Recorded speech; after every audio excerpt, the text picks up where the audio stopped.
여러분 안녕하십니까? 권순알입니다. 지금으로부터 75년 전인 1948년 10월 19일 전남 여수에 주둔해 있던 국방경비대 소속 육군 14연대 2000여 명이 14연대 내부에 침투했던 남로당 골수분자들의 주도 아래 여수, 순천 등을 점령하면서 반란을 일으켰습니다. 국방경비대는 국군의 전신입니다.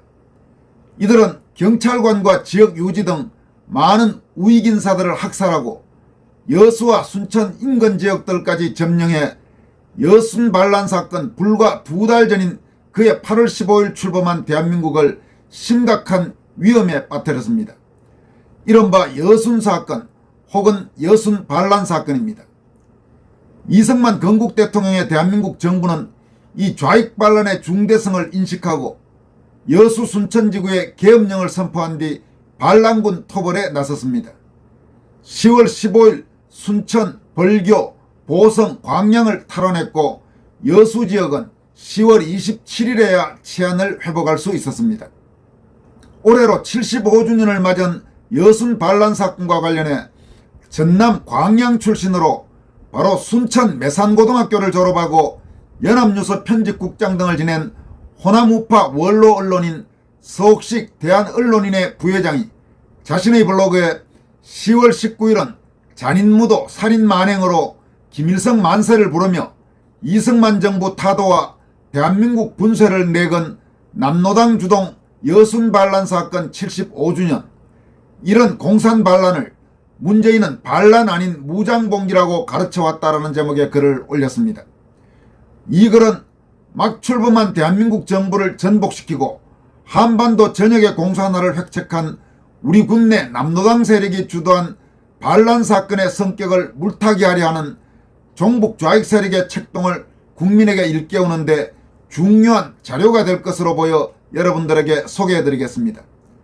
서옥식 부회장의 이번 블로그 글은 상당히 긴 분량이긴 하지만 우리 현대사의 중요한 고비에서 있었던 역사적 진실을 있는 그대로 공부한다는 마음으로 부담없이 들어주시길 바랍니다. 이른바 여순 사건은 대한민국 정부 수립 직후인 1948년 10월 19일 여수에 주둔한 국방경비대 소속 육군 14연대 2000여 명이 제주 4.3 사건 진압을 위한 출동 명령을 거부하고 여수, 순천 등을 점령하면서 일어났다. 지창수 상사, 김지회 중위 등 14연대 내부 남로당 골수분자 40여 명이 주동이 된 반란군은 지역 좌익 세력과 함께 제주도 출동 반대, 대한민국 분쇄, 미군 즉시 철퇴, 조선인민공화국 수립 만세 등의 구호를 외치고 이 같은 내용이 적힌 성명서를 여수 읍내 곳곳에 붙였다. 경찰관과 기관장, 우익청년단원, 지역 유지 등을 여수경찰서 뒷뜰에서 집단 사살하기도 했다. 정부는 군을 파견해 진압에 나섰고 이 과정에서 수많은 민간인이 희생당했다. 지창수, 김지혜 등은 10월 19일 밤 8시 남로당 소속 공비토벌을 위해 제주도로 가기 위해 14연대 일부 병력이 승선을 준비하던 중 제주 출동을 거부하면서 반란을 일으켜 연대를 장악하고 삽시간에 여수를 점령했다. 진압 과정에서 희생된 무고한 희생자들에 대한 보상을 위한 여순 사건 특별법이 2021년 6월 29일 국회 본회의에서 통과됐다. 이 특별법은 공포 후 6개월이 경과한 날부터 시행되고 있다. 하지만 진압 과정에서 불가피하게 일어난 무고한 주민들에 대한 보상이 여순 반란 진압 자체가 잘못됐기 때문에 실시되는 것이란 주장은 일부 정치인과 시민단체 관계자를 포함한 종북 좌파들의 황당한 궤변에 불과하다. 여순 반란 사건은 국군 내부에 있던 남로당 당원 지창수 등이 제주 4.3 반란에 대한 진압을 거부하고 반란을 일으켜 지역을 장악하고 경찰과 우익인사들을 인민재판하여 처형한 사건이다. 이러한 행동들은 명백한 자유민주주의 국가인 대한민국에 반대하고 북한의 조선민주주의 인민공화국과 조선노동당을 위한 활동이었다. 현대사의 비극적인 이 사건은 종래 여순 반란 사건, 여순 폭동 사건 등으로 불렸다. 정규군이 공식 명령을 거부하고 총을 거꾸로 든 전형적 반란이기 때문이다. 진압군에 쫓겨 지리산에 들어간 14연대 반군은 빨치산 투쟁을 벌이다 6.25 전쟁 때 군경에 의해 소탕됐다. 그런데 지금 전국 고교 10곳 중 8곳은 14연대 반란을 무장봉기 또는 봉기로 가르치는 한국사 교과서로 수업 중이다. 문재인 정부 4년째인 2020년에 새로 바뀐 고교 한국사 교과서 8종 중 7종이 14연대 반란을 그렇게 서술했기 때문이다. 그러니까 문재인 정권 때 이 14연대 반란을 반란으로 표기하지 않고 무장봉기 또는 봉기로 가르치는 식으로 교과서가 바뀌었다는 이야기입니다. 역사교수 출신의 정경희 국민의힘 국회의원 의원실과 조선일보가 고교 한국사 교과서 채택 현황을 조사했더니 2020년 한국사 교과서를 새로 선정한 전국 고교 1893곳 중 80.7%인 1527곳의 교과서가 14연대 반란을 무장봉기 또는 봉기로 서술했다. 고교생 4명 중 1명꼴로 가장 많이 배우는 미래엔 교과서는 부대 내 좌익 세력은 제주도 출동 반대 통일정부 수립을 내세우며 무장봉기하여 여수와 순천 지역을 장악하였다고 썼다. 금성, 동화, 해냄, 지학사, 심화서 등 6종 모두 반란 대신 무장봉기로 기술했고 천재교육은 봉기로 썼다. 비상교육 한 종만 군대 내 좌익 세력이 출동을 거부하고 여수와 순천을 일시 점령하는 사건이 일어났다며 봉기라는 표현을 피했다. 하지만 대한민국의 총뿌리를 겨눈 여수 14연대의 행위를 봉기로 쓰는 게 적절한지는 논란의 여지가 많다. 5.16이나 12.12 사건을 교과서에서 군부가 무장봉기했다고 쓰면 어떻게 될까? 현행 한국사 교과서는 5.16과 12.12 사건을 군사정변, 군사쿠데타, 군사반란으로 쓴다. 그러니까 여러분 이게 지금 얼마나 황당한 이야기입니까? 12.12는 제쳐두고라도 5.16 그야말로 대한민국의 비약적 발전, 국가적인 융성을 가져온 5.16을 5.16 군사정변 혹은 5.16 군사쿠데타로 쓰게 하면서 명백한 남노당 세력의 반대한민국 무장반란을 반란이란 대신 무장봉기 또는 봉기로 쓴다. 이게 지금 한국이 얼마나 뒤틀려도 뒤틀렸는지를 한눈에 보여주는 것이라고 볼 수 있습니다. 그런데 문재인 정부의 바로 전 좌익 정부격인 노무현 정부 때만 해도 이렇게까지 하지는 않았다고 합니다. 계속 이어갑니다. 노무현 정부 때 만들어진 진실화해위원회 보고서는 14연대 소속 군인들의 반란을 시작으로 라며 무장봉기가 아니라 반란이라고 명기했다. 국방부 군사편찬연구소가 노무현 정부 때 펴낸 6.25 전쟁사도 여순 사건을 14연대의 반란 사건이라고 못 박았다. 반란군들이 노린 학살의 주요 타깃은 평소 군과 사이가 안 좋았던 경찰관들이었다. 다음 날인 10월 20일 오전 11시경 반란군들은 읍사무소 앞에서 정복 차림의 여수경찰서 고인수 서장을 발견 고문하다가 학살했다. 이어서 경찰서에 구금하고 있던 경찰관 9명을 벽에 세워놓고 차로 들이받아 죽게 했다. 하루 종일 폭도들이 여수 여기저기에서 경찰들을 잔인하게 죽이는 살인극이 벌어졌다. 처참하게 학살된 경찰관 중에는 3명의 여경이 포함되어 있었다. 계급이 제일 높은 국말래 경사는 아기가 있는 24세의 유부녀였다. 반란이 일어난 다음날 출근하려고 집을 나섰다가 상황이 심상치 않음을 알고 급히 집으로 돌아와 아기와 함께 있었는데 반란군들은 그녀의 집으로 찾아와서 포승줄로 묶어 체포해갔다. 그녀는 읍사무소에 끌려가서 발가벗겨지고 구타를 포함한 가혹한 린치를 당하다가 차마 눈뜨고 볼 수 없는 신체 부분에 총탄 2발을 맞고 즉사했다. 같은 여수경찰서 소속 여경 정헌자 순경도 집에 있다가 붙잡혀 잔인하게 학살됐다.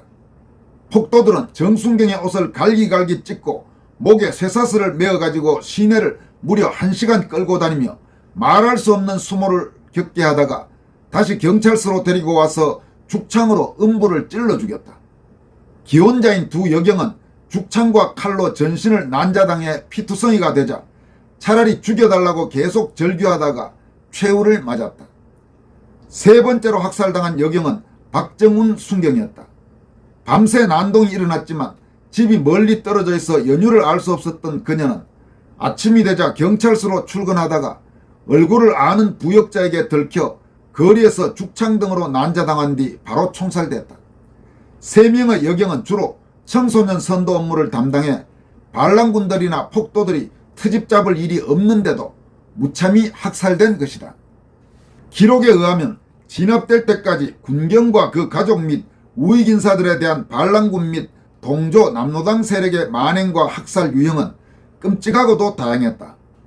국방부 전사편찬위원회의 한국전쟁사 1, 송효순의 붉은 대학살, 사사키 하루타카의 한국전 비사, 건군과 시련, 사회에 걸쳐 현대공론에 연재된 유종관의 알치산을 낙해한 여수, 14연대 반란사건, 그리고 박윤식의 여수 14연대 반란 등에서는 반란군과 좌익 세력의 학살 유형을 소상하게 기록 묘사하고 있다.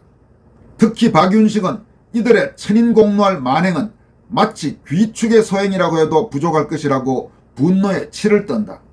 귀축이란 악의와 축생을 아울러 이루는 불교 용어로 잔인하고 반인간적인 행위를 아무런 양심의 가책을 받지 않고 얼마든지 저지르는 짐승 같은 사람을 가리키는 말이다.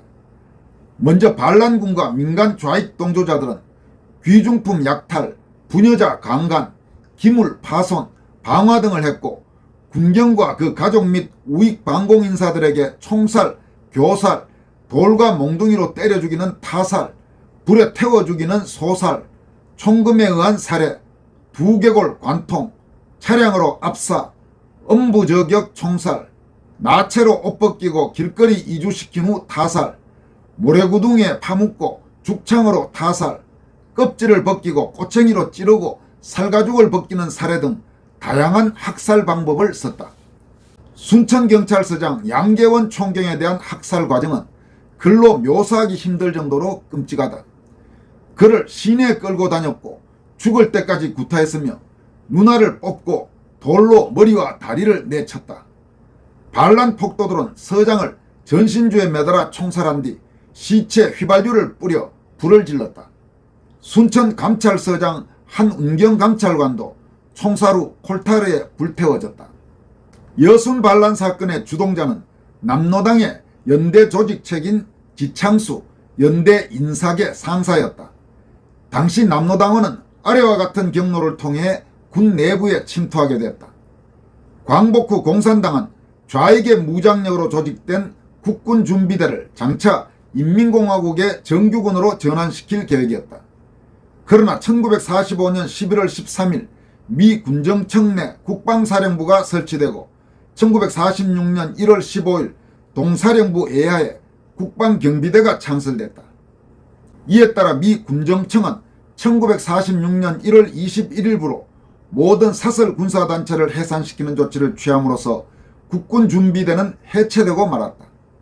이렇게 되자 남노당에서는 국방경비대에 대한 침투 공작을 시작했다. 당시 경비대는 모병시 신원조회 등 신원조사를 통한 사상 검증이 없었으므로 좌익 청년들은 얼마든지 잠입할 수 있었다. 그리고 경비대 사병들은 대부분 빈농 출신으로 광복 후 득세했던 좌익 투쟁에 가담했던 층이 많았다.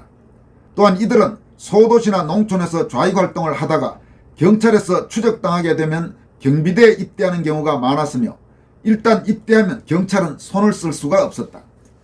당시 경비대의 사병층에서는 일반적으로 경찰에 대한 적대심을 갖고 있는 자가 많았기 때문에 남노당은 1차적인 공격 대상을 경찰에 두고 경비대원들과 반목 대립을 조성해 폭력적인 정치투쟁을 전개하려 했다. 남노당에서는 군 장교에 대한 침투 공작은 주로 사관학교 내에 이미 침투했거나 포섭된 조직망을 통해서 남노당이 추천한 자를 무조건 입교시키는 경우와 이미 임관된 장교로 지인, 학연, 혈연, 지연 등의 인간관계를 이용해 포섭했다. 여순 반란을 일으킨 제14연대는 1948년 5월 4일 광주 주둔 제4연대에서 차출된 기관요원 50명으로 전남 여수읍 신월리에서 창설됐으며 광주의 제4여단에 애속돼 있었다. 초대 연대장에는 일본군 해군 중위 출신인 이영순 소령이 보임됐다. 사건 당시 연대장은 10월 7일 보임한 일본 육사 제26기 출신 박성훈 중령이었다. 연대 창설 당시 상황은 약 1개월 전에 제주도에서 4.3 폭동 사건이 일어났고 50선거 반대 투쟁이 도처에서 전개되고 있던 시기였으므로 남로당의 침투 공작은 기성연대보다 훨씬 용이했다. 이에 따라 남로당 군부 적화 특별공작 최고 책임자인 이재복의 지령으로 제14연대 인사계 지창수 상사가 주동이 되고 동연대 김지회 중위 육사 3기 대전차포 중대장, 홍순석 중위 육사 3기 순천 주둔부대 중대장이 반란과 함께 지휘관으로서 행동하기로 모의했던 것이다. 1948년 10월 19일 제14연대는 1개 대대가 제주도 공비토벌작전 정원차 출동하기 위해 여수항에서 승선 작업을 하고 있었다. 그리고 이날 저녁에는 출동대대의 환송을 겸한 회식이 장교식당에서 개최됐다. 지창수 일당은 이때 거사하기로 시도했으나 뜻대로 되지 않아 뒤로 미루었다. 밤 7시경 회식이 끝나고 연대장 이하 참모들은 다시 여수항에 나가 승선 작업을 지휘하고 있었으며 출항 예정 시간은 이날 밤 12시였다. 연대 인사계 지창수는 김지회 중위와 다시 모의한 끝에 부대 출발 직전에 거사하기로 결정했다. 이때 14연대 제1대대는 식사 후 출동 준비를 하고 있었고 잔류부대인 제2대대는 제1대대의 출동 준비를 도와주고 있었다. 지창수는 연대 좌익세포 40여 명에게 사전 계획대로 무기고와 탄약고를 점령하게 하고 밤 8시에 비상나팔을 불게 하여 출동 대대병력을 연병장에 집결시켜 놓고 아래와 같은 허위사실을 유포하면서 반란에 가담하도록 선동했다. 그러면서 그 당시 이들이 선동한 내용을 소개하는데 다음과 같습니다.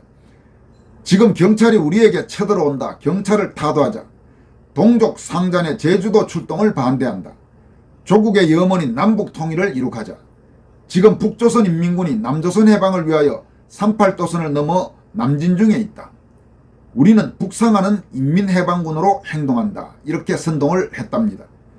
이러한 지창수의 선동에 하사관 3명이 반대하고 나섰다. 이에 지창수 일당이 이들을 즉석에서 사살하자 연병장은 순식간에 공포 분위기에 휩싸이고 비상나팔에 의해 영문도 모르는 채 집합한 출동 병력은 겁을 먹고 맹종하지 않을 수가 없게 되었다. 이 기회를 놓치지 않고 지창수는 탄약고를 이미 점령해 놓았으니 각자 탄약고에 가서 실탄을 최대한 휴대하라. 장교들을 모조리 사살하라고 소리쳤다. 이리하여 연대병력을 반란으로 이끄는 데 성공한 지창수는 자신이 해방군의 연대장임을 선언하고 여기서 그들이 계획한 대로 대대장, 중대장, 소대장 등의 반란군 지휘체계로 편성했다. 편성이 끝나자 부대 내에 잠적한 장교들을 색출하기 시작 대부분 사살하고 이용 가치가 있다고 판단되는 자들은 창고 안에 우선 구금시켰다. 재빨리 반란 행위임을 직감한 장교들은 피신했지만 그렇지 않고 진압하려 나오다가 반란군에게 발견된 장교들은 거의 사살되었는데 그 수는 대대장 3명, 연대 정보 및 작전 주임 1명, 중위 2명, 소위 13명 등 도합 21명에 달했다. 연대장은 반란 상황을 보고받고 먼저 부연대장 이희권 소령을 들여보낸 뒤 환송차 여수에 온 제5여단 참모장 오덕준 중령과 함께 연대에 들어가던 중 총성이 사방에서 나고 반란군이 난동을 부리고 있는 것을 목격하게 됐다. 이에 연대장은 사태 수습이 불가능하다고 판단하고 여단 참모장과 함께 해군 경비정을 타고 피신해 목포를 경유 광주의 제5여단 본부로 들어갔다. 오덕준 중령은 서울의 육군본부로 가서 진상을 보고했다. 반란 주동자들은 생각보다 쉽게 반란이 성공하자 연대 부근에서 반란군과 합류하기 위해 미리 대기 중이던 여수지구 남로당 핵심 분자 23명과 합세했다. 이어 반란군 2000여 명은 지창수의 지휘하에 모든 차량을 동원해 여수 시내로 진출했으며 먼저 봉산지서를 습격한 후 20일 새벽 1시경부터 시내 도처에서 경찰과 교전을 벌였다. 그러나 200여 명의 여수경찰 병력은 수천 명의 반란군 앞에 상대가 될 수 없었다. 지서를 습격하고 경찰관을 살해하여 기세 등등해진 반란군은 여수 시내를 완전히 장악하고 말았다. 이때 시내에서는 좌익단체 및 학생단체 600여 명이 조선인민공화국 만세와 인민해방군 만세를 외치면서 반란군을 환영했다. 반란군은 무기와 탄약을 이들에게도 분배하고 좌익단체의 선도로 20일 오전 9시에는 각 관공서와 은행 등 주요 공공기관을 점령했다. 시내는 여수경찰서가 전소되고 거리에 인민대회의 포스터가 나붙었으며 인공기가 전 여수 시내에 휘날렸다. 시민들은 인공기를 들고 중앙동 광장에 모이기 시작했다. 시가지에는 제주도 출동 거부 병사위원회의 이름으로 제주도 출동 절대 반대, 미군도 소련군을 본받아 즉시 철퇴하라, 인민공화국 수립 만세 등을 담은 성명서가 발표됐다. 남로당 여수읍 당위원회에서도 재빨리 읍인민위원회를 조직하고 읍사무소 자리에 보안서를 설치하고 10시경부터 경찰과 우익인사를 체포하기 시작했다. 한편 여수를 완전 장악한 반란군의 주력은 10월 20일 오전 9시 30분경 여수에서 열차편을 이용 순천으로 이동했다. 이 무렵 순천에 주둔 중인 제14연대 예하 2개 중대는 홍순석 중위 지휘하에 여수에서 오는 반란군의 주력부대와 합류하기 위해 기다리고 있었다. 여수의 군 반란 정보를 입수한 순천경찰서는 경계를 강화하는 한편 여수와 광양으로 연결되는 도로 길목에 경찰 1개 소대를 배치하고 순천교 제방에 경찰 주력을 배치하여 반란군의 순천 진입을 저지할 태세를 가다듬고 있었다. 그러나 이러한 사전 조치도 반란군의 압도적인 세력 앞에 무용지물이었다. 게다가 광주에서 급거 출동한 제4연대의 1개 중대는 순천교와 순천역에 배치되어 있었으나 중대 내 좌익계 하사관들이 중대장과 반란을 반대하는 일부 사병을 사살한 뒤 반란군과 합류함으로써 반란군의 세력은 확장 일로에 있었다. 이날 오후 5시경 반란군은 순천의 전 시가지를 완전 점령하고 좌익분자들과 중고등학생을 선동해 무장시키고 이들로 하여금 반동분자를 색출하게 하여 500여 명을 인민재판이란 미명 아래 학살했다. 특히 순천지역 일대에서는 경찰관 400여 명이 반란군 진압작전을 펼치던 중에 전사하거나 반란군에 의해 학살됐다. 이렇게 반란군의 횡포가 극에 달하게 되자 민심은 동요되고 소박한 주민들은 실제로 공산정권이 출현한 것으로 착각하게 됐으며 반란군의 선동과 강압으로 이들에게 가담하는 자가 속출하여 무장폭도들의 수는 수천 명에 달했다. 순천에서 세력을 확장한 반란군은 3개 부대로 재편성하여 1천여 명으로 편성된 주력은 북쪽의 학구 구례방면으로, 1개 부대는 동쪽의 광양방면으로, 1개 부대는 서남쪽의 벌교 보성방면으로 분진하면서 경찰관서를 습격하고 경찰관을 살해했다.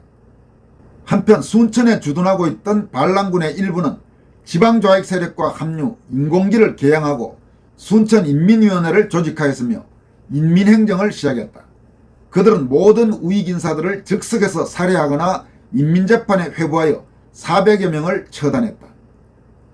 여수의 인민공화국을 수립한 좌익 세력은 20일 오후 3시경 인민대회를 중앙동 광장에서 열고 약 4만여 군중이 모인 가운데 이용기를 비롯한 5명의 의장이 대회를 진행토록 했다. 이 대회에서 좌익단체인 노동조합 대표, 농민조합 대표, 여성동맹 대표, 청년대표의 인민공화국 수호를 외치는 연설이 있었고 인민위원회의 여수 행정기구 접수를 인정한다. 조선민주주의 인민공화국에 대한 수호와 충성을 맹세한다. 대한민국의 분쇄를 맹세한다. 남한정부의 모든 법령은 무효로 선언한다. 친일파 민족 반역자 경찰관 등을 철저히 소탕한다 등 5개항의 결정서를 채택했다. 이러한 내용의 결정서를 채택한 인민대회는 막을 내리고 인민대회에 모였던 시민들은 곧이어 군중시위에 들어갔다. 좌익군중들은 여수군청을 비롯한 각 기관들을 접수함으로써 하루 만에 여수 시내는 좌익 세력에 의한 인공치하가 되고 말았다. 한편 비합법적으로 지하에서 활동하던 민해청, 민주여성동맹, 합동노조, 교원노조, 철도노조 등이 나타나 제각기 간판을 내걸었다. 10월 21일 여수시내 좌익분자들은 반란군과 함께 한독당을 제외한 한민당, 독립촉성국민회, 대동청년단, 민족청년단, 서북청년회 등의 간부와 단원들을 반역죄로 적발 체포했다. 반란군과 좌익분자들은 이날 인민재판을 개최하고 제일 먼저 여수경찰서장 고인수를 비롯한 사찰계 직원 10여 명을 처형한 것을 필두로 수십 명을 처단했다. 여수경찰서 소속 여경 3명도 이때 처형됐다. 그리고 이들은 여수일보를 접수하고 여수인민보라는 좌익신문을 발간했다. 이들의 우익 세력에 대한 인민재판은 계속돼 처형된 사람이 400여 명을 넘었다.